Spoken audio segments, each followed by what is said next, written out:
peut-être une petite pointe à Soraya. Moi, la politique municipale, c'est mon premier choix. Troisième élément, mes valeurs sociales et environnementales, elles sont profondes et j'ai un engagement derrière moi depuis plus de 25 ans pour le démontrer. Donc, je pense que je suis bien aligné avec le Parti Projet Montréal, qui est ma famille. Je veux garder le cap sur une vision ambitieuse de Montréal. Mais je veux aussi qu'on soit capable de proposer des solutions concrètes, réalistes, réalisables par la ville, sans dépendre tout le temps des autres paliers de gouvernement.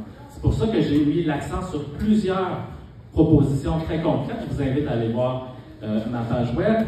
Mais je veux continuer en même temps à défendre la voix des Montréalaises et des Montréalais auprès des autres paliers pour les mettre face à leurs responsabilités.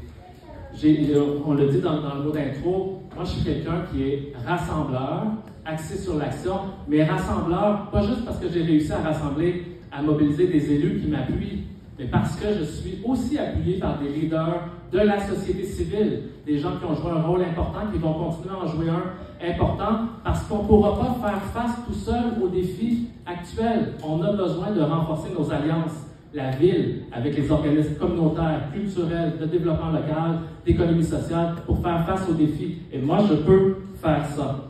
Donc, en dernier point, j'ai l'expérience, une expérience acquise au cours des 25 dernières années, mon expérience des 5 dernières, comme maire d'arrondissement, membre du comité exécutif, responsable des finances, je pense que je peux faire que la population ait confiance en nous pour nous donner un troisième mandat.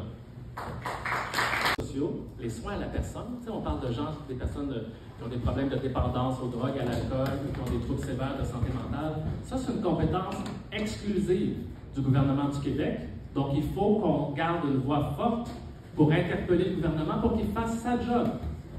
Deuxièmement, même si c'est sa job, les gens sont dans nos rues, on est touchés, nous, par ça. On veut agir, on veut en faire plus. C'est une façon aussi de nous aider à le convaincre d'en faire plus, c'est de sortir du cadre habituel. Donc, moi, j'ai proposé d'ajouter 150 unités modulaires par année, donc d'être capable de mettre du logement temporaire en dur. Les gens sont dans des tentes, là. Donc, on soit capable de leur proposer quelque chose de sécuritaire pour eux. J'ai proposé de doubler le financement des organismes en itinérance. Dans le dernier budget, on a augmenté le budget de 5 millions pour les organismes en itinérance. On va aller plus loin dans le prochain budget. Puis, je peux vous dire que ça se fait, c'est moi qui étais responsable du budget. L'autre élément, l'autre question, zone port de Montréal, Raymond Logistique. Donc, on reconnaît qu'il y a des enjeux et des nuisances majeures dans ce secteur-là. C'est pour ça que c'est important qu'on investisse davantage dans le verdissement, l'apaisement de la circulation. On le fait, on a acquis le boisé Steinberg, on a acquis une partie du terrain du CN. Je comprends qu'il faut aller plus loin, qu'il faut continuer, mais c'est ça qu'on veut faire, vraiment investir dans l'apaisement pour que les personnes qui habitent dans ce secteur-là aient aussi des milieux de vie de qualité. C'est essentiel. Rivière-des-Prairies, transport collectif, c'est vrai qu'on parle à Sherbrooke, on est d'un côté, on regarde moins de l'autre côté. On est en train de développer un corridor de mobilité qui s'en va jusqu'à Montréal-Nord dans les 2 années qui viennent, le long d'Henri Bourassa, et il n'y a pas de raison que ça ne puisse pas se continuer dans les années futures. Personnes à faible revenu, salubrité, dans le dernier budget, on a ajouté 9 inspecteurs en salubrité pour être capable d'aller chercher plus rapidement, d'intervenir plus rapidement dans des situations d'insalubrité. On a ajouté, pour la première fois, on ne fait pas ça la ville, 500 000 par année pour soutenir les comités de logement. Parce que les comités de logement sont directement avec les gens, ils peuvent nous aider à aider les locataires à défendre leurs droits, à les connaître.